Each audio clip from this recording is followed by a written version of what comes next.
गीता का यह श्लोक और उसके दो शब्द अगर आप समझ लें तो शायद आप वो कर दिखाएंगे जो आप चाहते हैं। आइए हम फिर इस श्लोक का स्वर से उच्चारण करते हैं।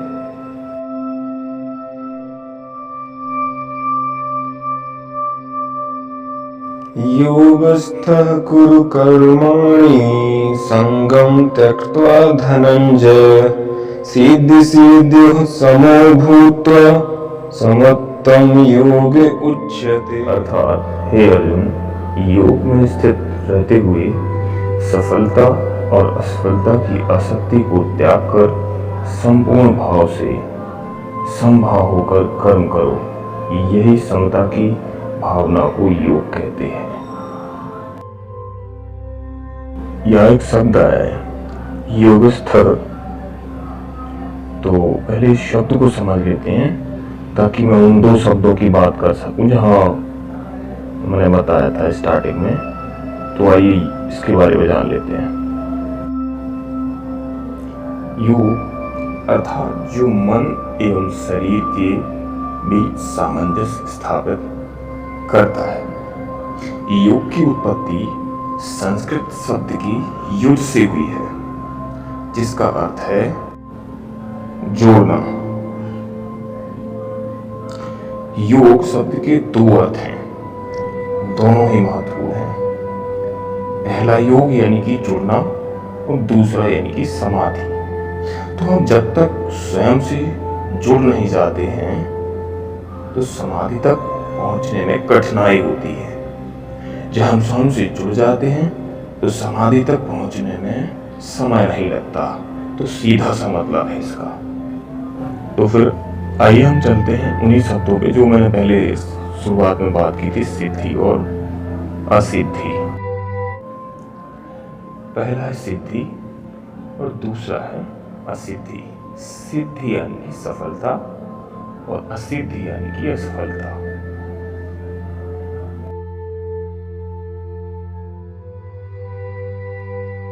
कृष्ण कहते हैं, हे अर्जुन, योग में स्थित रहते हुए यानी कि मन एवं शरीर में सामंजस्य स्थापित करते हुए, संतुलन रखते हुए, मैं थोड़ा गहराई में बता रहा हूं आपको बार बार, आसक्ति को त्याग कर, लगाव मोह को त्याग कर, सिद्धि और असिद्धि में समान रहकर कर्म करो। किसमें?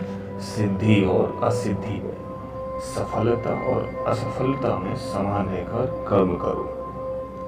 यही समता की भावना योग कहलाती है। यही समता की भावना योग कहलाती, मतलब समानता की भावना योग कहलाती है। यहाँ एक बात समझनी बहुत जरूरी है। ये दो शब्द प्रयोग में किए कृष्ण ने। एक तो कृष्ण कहते हैं युद्ध करो, लेकिन वहीं ये भी कहते हैं सिद्धि और असिद्धि में समान रहकर। ऐसा क्यों कहा?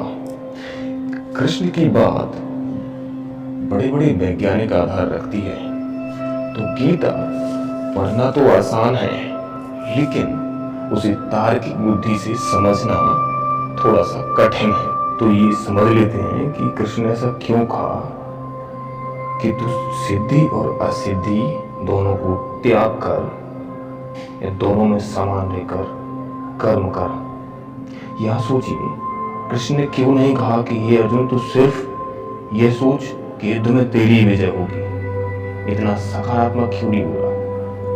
क्योंकि यह बात कृष्ण अच्छे से जानते थे कि अगर मैं अर्जुन को यह कहता हूं कि तू पूर्ण रूप सकारात्मक हो जा, तो अर्जुन मन की गहरे में हार का डर कर लेगा। क्योंकि पाने की आशा के साथ साथ अवचेतन मन के गहरे में खोने का भय भी रहता है। जब अवचेतन मन के गहरे में नकारात्मक चल रहा होगा तो ऊपर से भला क्या सकारात्मक होगा? अब अगर कृष्ण कहते हैं कि असिद्धि समझकर युद्ध कर, तो अर्जुन मन में पहले ही हार घर कर लेगी।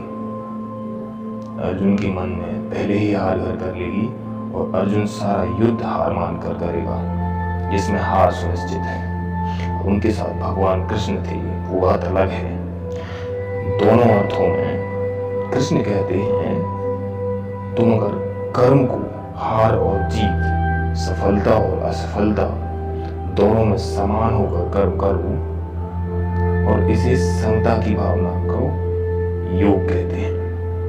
आप अपने व्यापार में सफलता मानकर चलेंगे तो आप मन के गहरे में असफलता के बीज बो रहे होंगे। तो आप योग कर, मन की शांति कर, सिर्फ अपने काम को पूर्ण मन से करेंगे तो आप सफल जरूर होंगे। ना तो आपको ये सोचना है कि मैं सफल होऊंगा या मैं विफल होऊंगा।